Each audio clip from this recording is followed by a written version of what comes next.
ৰান্ধনি বিলনি হৈ যাব। চাকৰি থাকিবই, যেনেকে দৰমহা পায় তেনেকে দৰমহা পাব। অহা কেবিনত দৰমহা আৰু বাঢ়িবহে। কোনো ৰান্ধনি তাৰমানে চাকৰি নাযায়। এইটো প্ৰশ্নটো ক'ৰ পৰা আহিল? যিসকলে এই প্ৰশ্নটো কৰি আছে সেই কেইগৰাকী চাকৰিটো চেছ কৰি দিব লাগিব বেলেগক ভয় খুওৱাৰ অপৰাধত। কাৰণ মুখ্যমন্ত্ৰী হিচাপে মই সকলো মিটিঙতে কৈ আহিছো যে আগতে ৰান্ধিছিলে, এতিয়া বিলাব। কাৰো চাকৰি নাযায়, চাকৰি দৰমহাটো বাঢ়িব।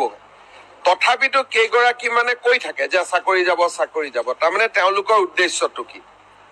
তাৰমানে তেওঁলোকৰ উদ্দেশ্যটো আন্দোলন কৰিব লাগে, স্কুলত যাব নালাগে, এইটোৱে হ'ব। গতিকে টিভিত আমি সেই মহিলা কেইগৰাকীয়ে হওক বা ৰান্ধনি কেইগৰাকী হওক নামখিনি এতিয়া উলিয়াব দিছো আৰু শিক্ষা বিভাগক আমি নটিচ দিব কৈছো যে কি ভিত্তিত আপোনালোকে এনেকুৱা ষ্টেটমেণ্ট দি আছে। মুখ্যমন্ত্ৰীয়ে মিটিঙে কৈ থকাৰ পিছতো যে কাৰো চাকৰি নাযায়, বৰঞ্চ দৰমহা বাঢ়িবহে। গতিকে তেওঁলোকক আমি ভিত্তিখিনি সুধিম আৰু ভিত্তিখিনি যদি ক'ব নোৱাৰে সেই কেইগৰাকী ৰান্ধনিৰ হয়তো চাকৰি যাব পাৰে। ৰান্ধনি বিলনি হৈ যাব। চাকৰি থাকিবই, যেনেকে দৰমহা পায় তেনেকে দৰমহা পাব। অহা কেবিনত দৰমহা আৰু বাঢ়িবহে। কোনো ৰান্ধনি তাৰমানে চাকৰি নাযায়। এইটো প্ৰশ্নটো ক'ৰ পৰা আহিল? যিসকলে এই প্ৰশ্নটো কৰি আছে সেই কেইগৰাকী চাকৰিটো চেছ কৰি দিব লাগিব বেলেগক ভয় খুওৱাৰ অপৰাধত। কাৰণ মুখ্যমন্ত্ৰী হিচাপে মই সকলো মিটিঙতে কৈ আহিছো যে আগতে ৰান্ধিছিলে, এতিয়া বিলাব।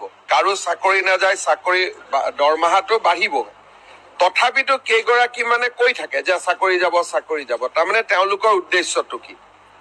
তাৰমানে তেওঁলোকৰ উদ্দেশ্যটো আন্দোলন কৰিব লাগে, স্কুলত যাব নালাগে, এইটোৱে হ'ব। গতিকে টিভিত আমি সেই মহিলা কেইগৰাকীয়ে হওক বা ৰান্ধনি কেইগৰাকী হওক নামখিনি এতিয়া উলিয়াব দিছো আৰু শিক্ষা বিভাগক আমি নটিচ দিব কৈছো যে কি ভিত্তিত আপোনালোকে এনেকুৱা ষ্টেটমেণ্ট দি আছে। মুখ্যমন্ত্ৰীয়ে মিটিঙে কৈ থকাৰ পিছতো যে কাৰো চাকৰি নাযায়, বৰঞ্চ দৰমহা বাঢ়িবহে। গতিকে তেওঁলোকক আমি ভিত্তিখিনি সুধিম আৰু ভিত্তিখিনি যদি ক'ব নোৱাৰে সেই কেইগৰাকী ৰান্ধনিৰ হয়তো চাকৰি যাব পাৰে। ৰান্ধনি